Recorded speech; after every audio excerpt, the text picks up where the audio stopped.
Welcome to the Bible discovery with Joseph Vicky. میرے عزیز بہنوں اور میرے عزیز بھائیوں، جیسا کہ ہم نے یشوع کی کتاب کو شروع کیا، فرسٹ پارٹ ہم نے پچھلی ویڈیو میں ہم نے اس کے بارے میں اسٹڈی کی، جس کا مین موضوع تھا کنعان کی فتح، اور ابھی ہمارا سیکنڈ پارٹ ہے۔ اس میں ہم دیکھیں گے کہ بنی اسرائیل کی میراث کے بارے میں اور ان لوگوں کے بارے میں، یعنی جنگی مردوں کے بارے میں، اور یشوع کی کتاب کے اگلے حصے میں، یعنی یہ حصہ ہم 13 باب سے 22 باب تک اس کا جو ہے نا وہ اسٹڈی کریں گے، اور اس میں مین جو ہے وہ قبیلوں کو میراث کے بانٹنے کا تذکرہ ہے، اور ان کے پاس بڑی تعداد میں مال مویشی اور کچھ ایسی چیزیں تھیں جن کو وہ چھوڑ کر باقی اسرائیلیوں کے ساتھ کنعان کو فتح کرنے کے لیے یہ مغربی کنارے پر آ جاتے ہیں۔ تو اب جو میراث کی تقسیم ہے وہ سب کو دی گئی، اور جب یہ میراث کو تقسیم کیا جا رہا تھا تو اس میں جو بڑا کام تھا وہ نظر آتا ہے کہ انہوں نے ایک کورا ڈالا، اور جس جگہ پہ کورا ڈالا وہ آج بھی بائبل میں وہ جگہ کا نام سیلا جو ہے وہ خاص کر اس کا بہت جگہ پہ اس کا ذکر ملتا ہے ہمیں۔ تو کنعان کے اس مقام کو جہاں خیمہ اجتماع کھڑا کیا جاتا تھا، یاد رکھنا بہت ضروری ہے۔ اب سے پہلے انہوں نے ہر قبیلہ میں سے 3 آدمی لیے، اور ان کو کہا گیا کہ وہ سارے ملک کا دورہ کر کے اس کا جائزہ لیں اور اس کی بابت بتائیں کہ اس کو 7 حصوں میں تقسیم کریں۔ اس کے بعد انہوں نے کورا ڈالا تاکہ 7 قبیلوں میں میراث کی تقسیم کی بابت خدا کی مرضی ظاہر ہو جائے۔ تو ابھی ہم دیکھتے ہیں کہ ملک کو فتح کر لیا گیا، لیکن ابھی تک تمام کنعانیوں کو پوری طرح ختم نہیں کیا جا سکا تھا، اور یبوسیوں کو جو یروشلم کے باشندے تھے بنی یہودا نکال نہ سکے، سو یبوسی بنی یہودا کے ساتھ آج کے دن تک یروشلم میں بسے ہوئے ہیں۔ اب مسئلہ ادھر یہ تھا کہ اس کو نکالنے کا جو ہے وہ خدا حکم دیتا ہے، لیکن انہوں نے اس بات کو اگنور کیا۔ اب ڈر یہ تھا کہ جب یہ لوگ بڑھیں گے تو یہ بت پرستی کی طرف جو ہے ان کو مائل کریں گے۔ انہوں نے سارے ملک کو تو فتح کر لیا، اس پر قبضہ کر لیا، لیکن ابھی بھی ان کے درمیان جو غیر قوم تھی، کچھ لوگ باقی رہ گئے تھے جن کو باہر نہ نکال سکے۔ اب غیر قوموں کے مختلف گروہوں کے درمیان رگ چھوڑنا یہ بھی یعنی خدا کا ایک مقصد تھا۔ ان غیر قوم اور بت پرست لوگوں سے بنی اسرائیل کو مستقبل میں بہت خطرہ تھا، اور وہ خطرہ تھا کہ وہ بنی اسرائیل کو اپنے بتوں کی طرف اور اپنی عبادت گاہوں کی طرف مائل کر سکتے ہیں۔ ملک کو فتح کر کے اس کو تقسیم کرنے کے بعد انہوں نے پناہ کے لیے 6 شہر مقرر کیے۔ کوئی بھی شخص جو غلطی سے کسی کو جان سے مار بیٹھتا، ان شہروں میں حفاظت اور انصاف کے لیے پناہ لے سکتا تھا۔ اس کے علاوہ 48 شہر لاویوں کے بسنے کے لیے تھے، یعنی دوسرے قبیلوں کی طرح لاویوں کو بھی الگ میراث نہیں دی گئی تھی۔ لاویوں کو کوئی میراث نہیں دی گئی تھی۔ آج بھی ہم اس سے ایک سبق تو سیکھتے ہیں کہ ہمارے لیے مذہبی سرگرمیوں کو جائیداد کے بکھیڑے میں الجھنے کی بابت کیا تنبیہ کی گئی ہے، کیونکہ 2 قبیلے اس لیے مقرر ہوئے تھے تاکہ باقی 10 قبیلے اپنی پیداوار کا 10واں حصہ انہیں دیں، اور اس طرح ہر ایک کے پاس برابر کا حصہ آ جاتا تھا۔ یعنی اگر ایک قبیلہ 10 حصے 10 روپے کماتا ہے تو وہ اس میں سے جو 10واں روپیہ تھا وہ لاویوں کو دیتا تھا، اور اس طرح جب 10 قبیلے 1 روپیہ دیتے تھے تو سب کے پاس 10 روپے برابر آ جاتے تھے۔ اس طرح سب کو برابر میراث، اور یہ بنایا ہوا قانون خدا کا ہے۔ یشوع کی کتاب کا موضوع ہم نے دیکھا کہ کنعان کی فتح ہے۔ اب تک ہم نے کنعان کے 3 حصوں میں اس موضوع کی تفصیلات کو دیکھا ہے۔ اب کتاب کے آخری حصہ میں جو ہے وہ یشوع کا ایک خطبہ نظر آتا ہے جس کو الوداعی خطبہ کہا جاتا ہے۔ کتاب کے آخر میں یشوع کے خطبوں کا بیان جو اس نے 110 برس کی عمر میں وفات پانے سے پہلے دیے تھے۔ اب آپ کے خیال میں اس نے کیا کہا ہوگا؟ ذرا یاد کیجئے کہ موسیٰ نے اپنی موت سے قبل کیا کہا تھا، یا ہر اچھے رہنما کو جب اس کا آخری وقت ہوتا ہے یا وہ جدا ہو رہا ہوتا ہے تو اس کو اپنے لوگوں کو کیا کہنا چاہیے؟ فرض کیجئے بنی اسرائیل آپ کی جماعت میں ہیں اور آپ کو انہیں کچھ آخری نصیحتیں کرنی ہیں۔ ایک ایک کر کے آپ بتائیں کہ آپ کیا نصیحت کریں گے انہیں۔ شاید یشوع نے ان سے یہی کہا ہوگا کہ تم خوب ہمت باندھ لو، شریعت کی کتاب پہ چلنا، ان قوموں سے جو تمہارے درمیان ہیں ان کو یعنی باقی نہ رہنے دینا، نہ ان کے دیے ہوئے یعنی چیزوں کو استعمال کرنا، اور نہ ان سے کچھ لے کے کھانا، بلکہ خداوند اپنے خدا کے ساتھ پویست رہنا۔ جی، اسی طرح یشوع نے ان سے کہا کہ یاد کرو کہ آج تک تمہارے سامنے کوئی بھی آدمی ٹھہر نہیں سکا، تمہارا ایک مرد 1,000 کو مارتا رہا ہے۔ تم خداوند خدا سے ہمت رکھو، اگر تم ان قوموں سے ملو، شادی کرو تو خدا تمہارے درمیان سے دور ہوگا۔ اس نے ان کو ماضی کے گناہ بھی یاد دلائے۔ یہ ایک اچھے لیڈر کی نصیحت ہو سکتی ہے۔ ابھی ایک اور ایسی شخصیت کون سی جس نے بنی اسرائیل کو خدا کی ذات، اس کی شریعت، اس کی عظیم کاموں اور بنی اسرائیل کے بڑے بڑے گناہوں کی بابت ان کو یاد دلایا تھا اور ان کو مستقبل میں ایمان میں قائم رہنے کی بابت ابھارا تھا اور تنبیہ کی تھی، اور وہ تھا موسیٰ۔ ایک اچھے رہنما کی خدمت جب ختم ہونے کو ہوتی ہے تو اس کو خدا کے لوگوں کے لیے ہمیشہ کیا کرنا چاہیے؟ ان کے ماضی کی فتوحات اور خدا کی عظمت کو یاد دلا کر حوصلہ بڑھانا چاہیے، حوصلہ شکنی نہیں کرنی چاہیے۔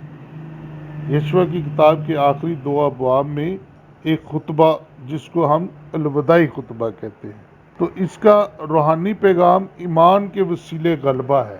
وہ غلبہ جس سے دنیا مغلوب ہوتی ہے ہمارا ایمان ہے۔ اگر ہم پہلا یوحنا کا خط اور اس کا 5 باب اور اس کی 4 آیت پڑھیں تو یہ بڑی پیاری آیت ہے۔ اپنے ارد گرد دنیا کی آزمائشوں پر غلبہ پانا تقدیس کے عمل کا ایک حصہ ہے۔ اگر بنی اسرائیل کنعان کی بت پرست قوموں کو مغلوب یا برباد نہ کرتے اور ان کی بت پرستی، بد اخلاقی اور کئی قسم کی بدیوں کی آزمائش میں پھنس جاتے، کنعان کے ملک کو آلودگیوں سے پاک کرنے کے لیے بنی اسرائیل خدا کے اعلی کار تھے۔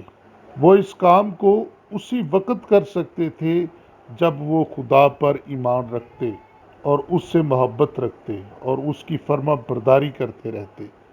بنی اسرائیل کے علاوہ اور کن کو تقدیس کے عمل کے دوران دنیا پر یعنی فتح حاصل کرنے کی ضرورت ہے؟ یعنی ہم سب کو، ہم جو مسیح میں ہیں۔ یشوع کی کتاب منادی کرنے اور تعلیم دینے کے لیے ایک عظیم کتاب ہے، یہ روحانی سبقوں سے بھری پڑی ہے۔ ہم فتح کے موضوع پر کوئی 5 سبق مرتب کر سکتے ہیں، جیسے فتح ہمیشہ فوق الفطر یعنی معجزانہ ہوتی ہے اور خدا کی مدد سے حاصل ہوتی ہے۔ نمبر 2 پہ فتح ایمان سے حاصل ہوتی ہے۔ نمبر 3 پہ ہم کہہ سکتے ہیں کہ فتح موقع محل کے مطابق حاصل ہوتی ہے، یعنی بعض گھڑیاں یا موقع ایسے ہوتے ہیں جن کے باعث خوب ترقی ملتی ہے یا بدترین شکست کا سامنا کرنا پڑتا ہے۔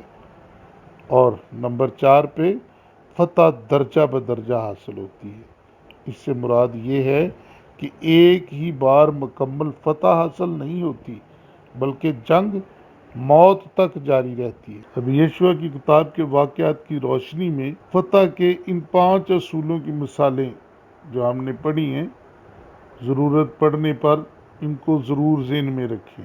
فتح موقع محل کے مطابق ہوتی ہے۔ ایک مسیحی کی زندگی میں کنعان کی فتح کی طرح یرو، ای اور مریم کی طرح گناہ کے خلاف بعض خاص جنگیں ہوتی ہیں، جن کے نتیجے میں یا تو بڑی خوشحالی نصیب ہوتی ہے یا بدترین شکست کھانی پڑتی ہے۔ مسیحی زندگی میں بھی بعض خاص عادات یا آزمائشیں ایسی ہوتی ہیں کہ مسیحی زندگی میں ترقی کرنے کے لیے ان پر فتح پانا ضروری ہوتا ہے۔ لیکن اگر مسیح خداوند ہمارے ساتھ ہے، مسیح خداوند کی محبت ہمارے ساتھ ہے، جیسے رومیو کے خط میں پولس فرماتا ہے کہ پس اگر خدا ہمارے ساتھ ہے تو کون ہمارا مخالف ہے؟ جس نے اپنے بیٹے ہی کو دریغ نہ کیا، اور وہ اس سب کے ساتھ ہمیں اور سب چیزیں کس طرح نہ دے گی۔ یعنی اگر خدا ہمارے ساتھ ہے تو ہم، میرے عزیزو، بڑی سے بڑی مصیبت سے بھی ٹکرا سکتے ہیں۔ اگر خدا ہمارے ساتھ ہے تو ہم ہر وہ کام کر سکتے ہیں جو انسان کو ناممکن لگتا ہے۔ ضرورت ہے کہ ہم اس کی آواز کو سنیں۔ اب خدا کا تو حکم تھا، وہ کہتا ہے بنی اسرائیل کو کہ اگر تو ان سب باتوں کو جن کا میں تجھے آج کے دن حکم دیتا ہوں مانے اور احتیاط سے چلے، تو پھر تو شہر میں داخل ہوتے وقت بھی مبارک ہوگا، باہر جاتے وقت بھی مبارک ہوگا، تو کھیت میں بھی مبارک ہوگا، تیرا ٹوکرا اور تیری کٹوتی دونوں مبارک ٹھہریں گے۔ تیرے دشمن تیرے مقابلے کو ایک ہی راستہ سے آئیں گے، لیکن 10 راستوں سے بھاگیں گے۔ خداوند تجھے دم نہیں بلکہ سر ٹھہرائے۔ تو اگر ہم اس کی بات کو سنیں اور اس کے ساتھ پویست رہیں تو میرے عزیزو، ہم بڑی سے بڑی قوت سے ٹکرا سکتے ہیں۔ اور اس کے پیچھے بات یہ ہے کہ ہمارے ساتھ ایک بہت بڑی قوت ہے جس کو ہم سن رہے ہیں۔